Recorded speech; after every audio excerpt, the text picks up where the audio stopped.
Yahya Sinwar is dead. গাজায় হামাসকে গোড়া থেকে উপড়ে ফেলার আগ পর্যন্ত আগ্রাসন বন্ধ না করার বারবার হুঁশিয়ারি দিয়েছেন ইসরায়েলের প্রধানমন্ত্রী। যুদ্ধ শেষে হামাস আর এই ভূখণ্ড শাসন করতে পারবে না, এমনকি ইসরায়েল সংগঠনটির সামরিক সক্ষমতা ধ্বংস করে দিয়েছে এমন কথাও তিনি বলেছেন বহুবার।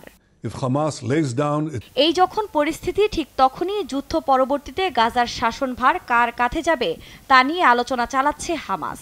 মিশরের গোয়েন্দা সংস্থার প্রধান মেজর জেনারেল হাসান মাহমুদের সঙ্গে বৈঠক করতে কায়রোতে যান হামাসের প্রতিনিধি দল। এরপর থেকে যুদ্ধ বন্ধের আলোচনা চললেও আন্তর্জাতিক রাজনৈতিক অঙ্গনে ঘুরপাক খাচ্ছে গাজা শাসনের ইস্যুটি। গণমাধ্যম আনাদুলু এজেন্সি জানায়, গাজা উপত্যকার শাসন কার্যক্রম যৌথভাবে পরিচালনার লক্ষ্যে ঐক্যমত্যের দ্বারপ্রান্তে পৌঁছেছে ফিলিস্তিনের স্বাধীনতাকামী সংগঠন হামাস ও ফিলিস্তিনের রাজনৈতিক সংগঠন ফাতাহ। জানা যায়, গাজা শাসনের লক্ষ্যে একটি কৌশলগত প্রশাসনিক কাঠামোর বিষয়ে মৌলিক অগ্রগতি অর্জন হয়েছে। তবে উভয় পক্ষের মধ্যে বেশ কয়েকটি বিতর্কিত বিষয় নিয়ে এখনও মীমাংসা না হয় আলোচনা চলবে।